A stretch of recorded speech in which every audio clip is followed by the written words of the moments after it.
that a lot of things that we want to do, a lot of places we would like to go, a lot of things we would like to experience, and we just stop at but, and we build a case. In fact, I was reading something the other day that talked about but. It says, but is an argument for our limitations, and when we argue for our limitations, we get to keep them. See, but will cause you to procrastinate, but will cause you to hide out behind fear, but will cause you to come up with all type of excuses that you can validate your inaction and not acting on your dream. And right now, more than ever, people need to look for ways to live their dream. People need to look for ways to make it on their own. There is no such thing as job security. There's no such thing as a storm-proof or tragic-proof life.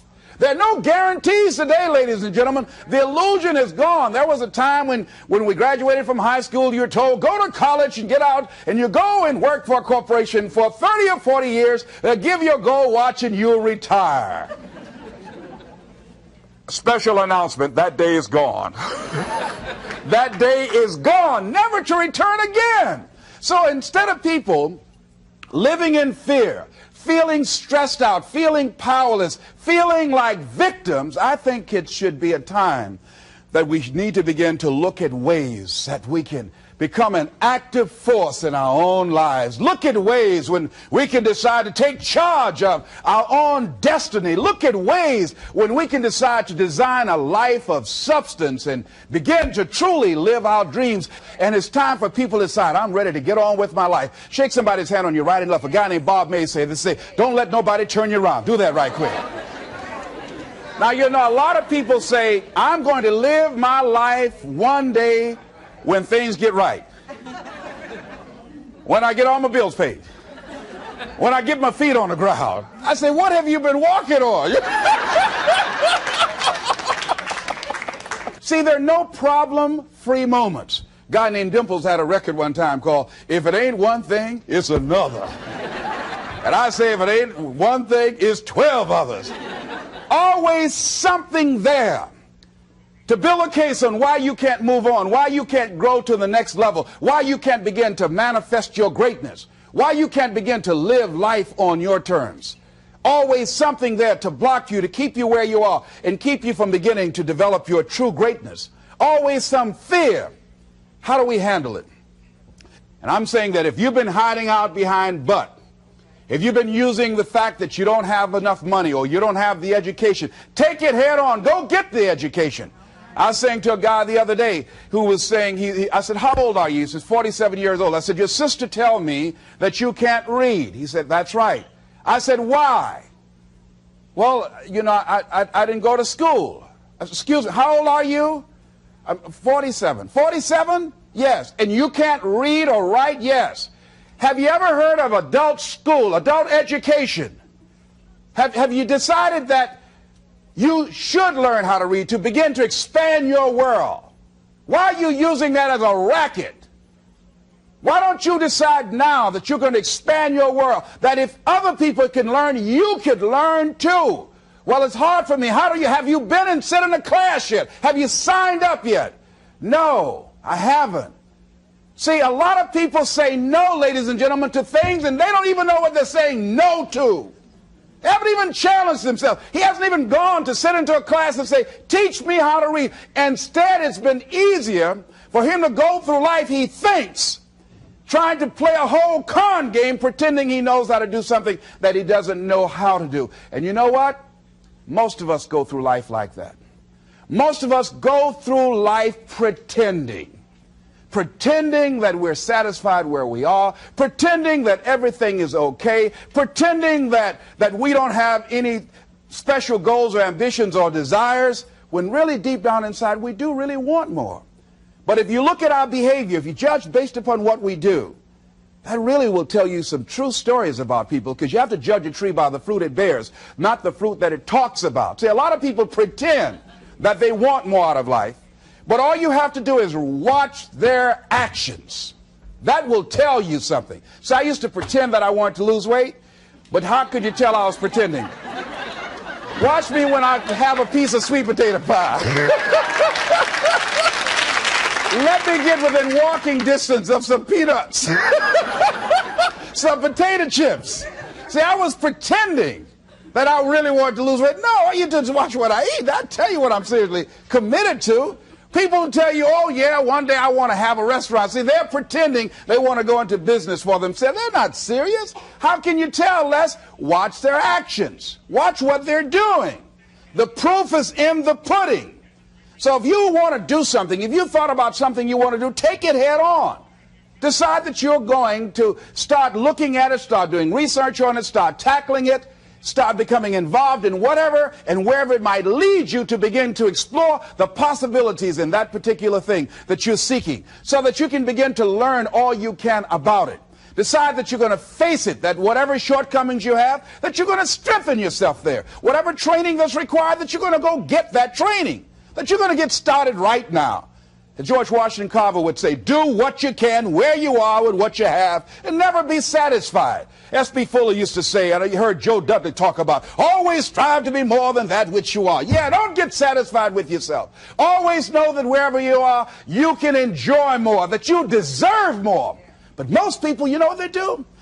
Most people go through life quietly and safely tiptoeing to an early grave. Find out what it is you want and go after it as if your life depends on it. Why? Because it does. People that have found their passion, people that found the things that they love, people that have found the things that they can pour their lives into, those people live longer. I was in New York and I had to do a seminar at a special church, and a guy by the name of Reverend Johnny Youngblood. And I said, how is it that you were able to build this big housing facility and got all of the various community and religious groups together to have this dwelling for 2,000 residents that were once homeless? How were you able to take on this responsibility? Wasn't it overwhelming? He said, the kind of work I do, he said, it's in me. I've got to live what's in me. And I think that's everybody's desire in life. You've got to live what's in you. Life is just too short and unpredictable. But what do we say? But there'll always be tomorrow. Oh, no.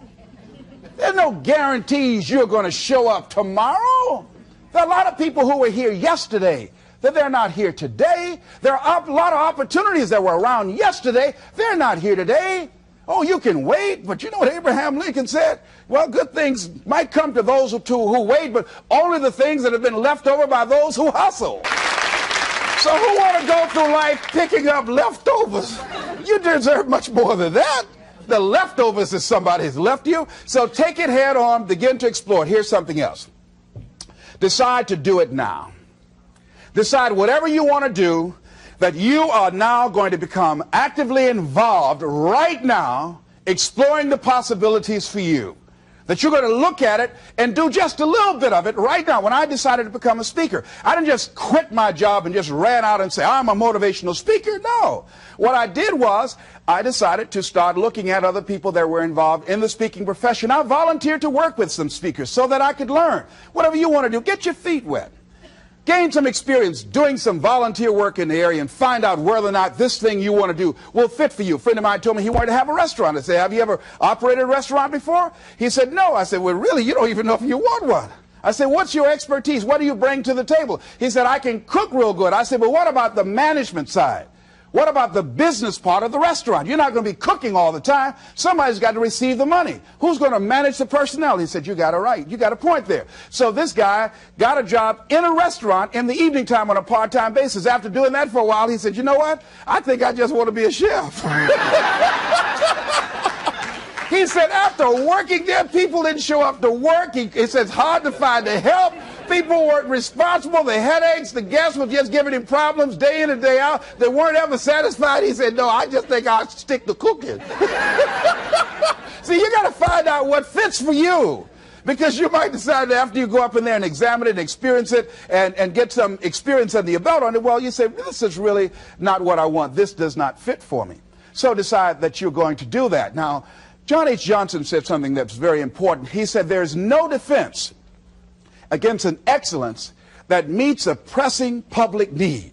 See, whatever you decide to do, look at it and find out what is it that I have that I could bring to the table that can begin to enable me to ensure that I could be successful in this. Where is the opening for you? There's room for you out here in the arena called life. There's room for you to come out and live your dream. Don't allow but to keep you in the corner, or keep you up in the bleachers, looking at life, being a spectator, not being a participant, making a difference in life.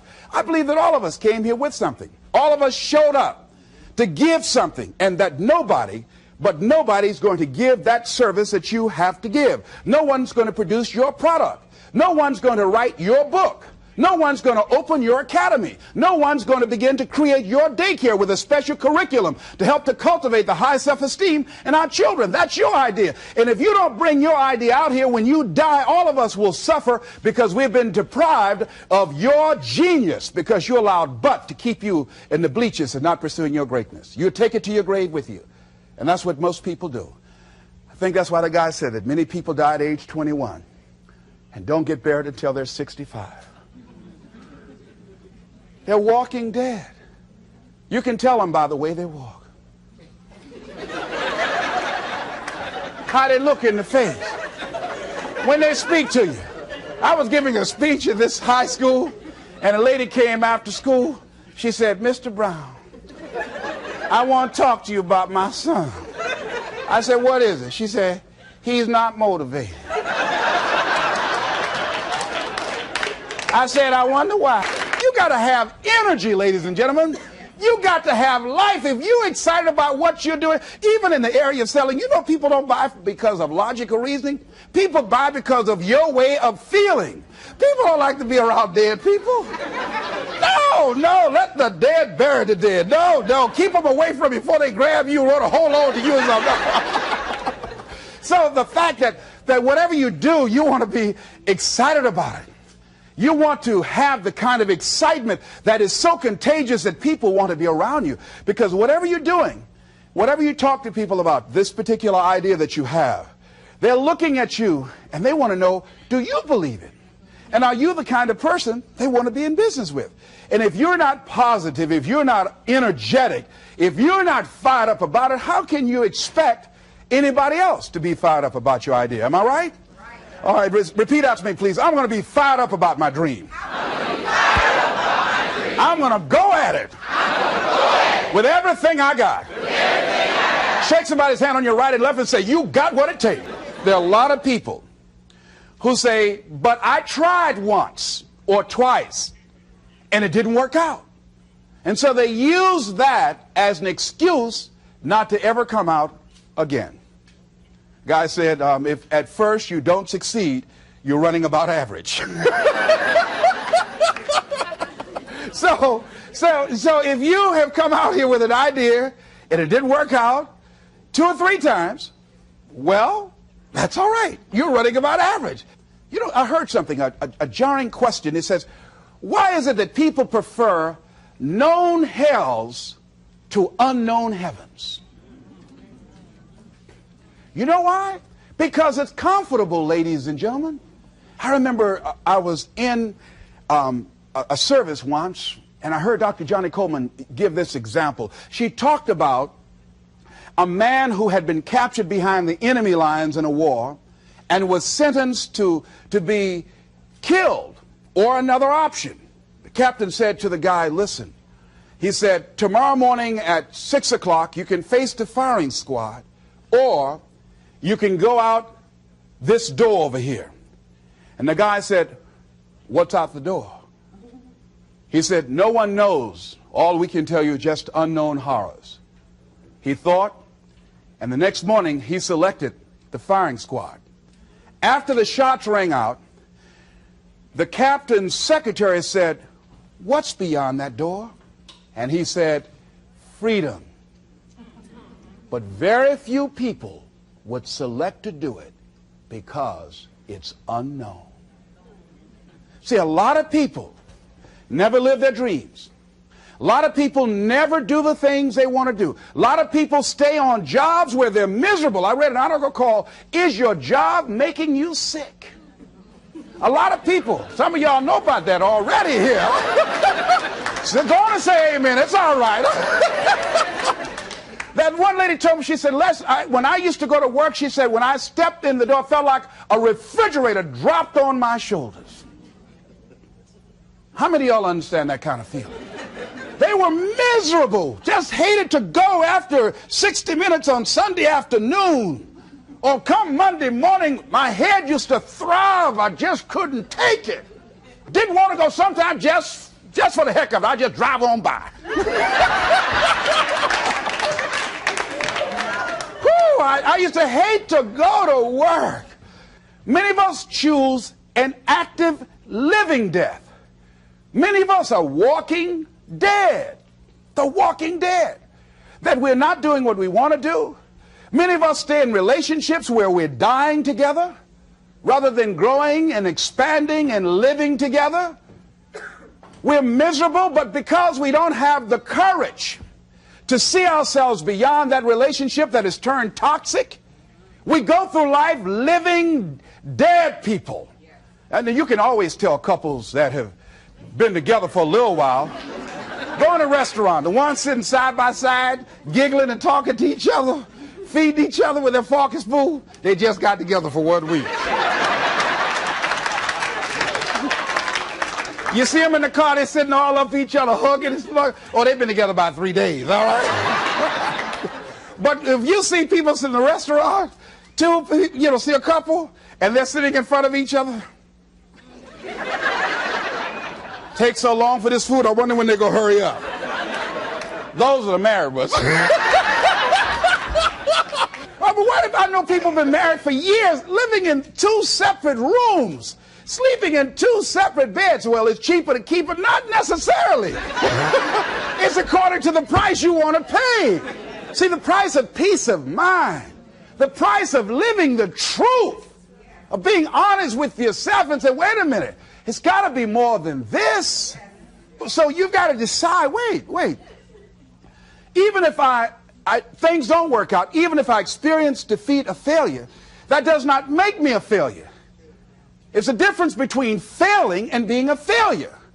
If things don't work out, if you don't produce the results you want, that's all. But don't confuse who you are with the results that you produce.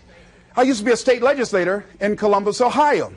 And I remember once I was going to introduce some legislation on the floor, and after getting that legislation passed, a guy came up behind me, and he had some legislation that I opposed him on that.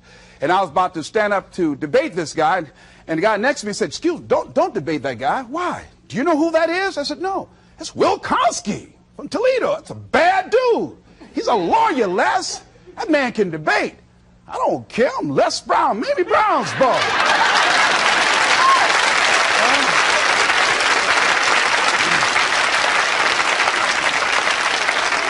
So I raised my hand, Mr. Speaker. He said, the gentleman from the 29th House District? I said, yes, sir. To tell the gentleman I'd like to take him on. Challenge him on this legislation. He said, Will Kosky said, I would more than like to, Mr. Speaker. Everybody would say, whoa. I asked him some questions. He responded. I say, I wonder why I asked that man that question. Will Kosky wore me out. I mean, I was so embarrassed, I just limped back to my room with my yes, I can attitude. However, here's what I learned. When you win, see, if I win a debate, I win because of what I know. When I lose because of what I don't know. So I had to check out, what is it that I did not know? I wasn't prepared. I did not do enough research. I did not do my homework. So he handled me like he wanted to.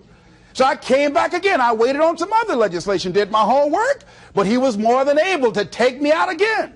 But pretty soon, each time it would become a little bit more difficult and a little bit more difficult. And the older guy said, would you argue in behalf of this legislation for me? I said, sure. I started volunteering to do work in the legislative committees for the older guys. I said, absolutely.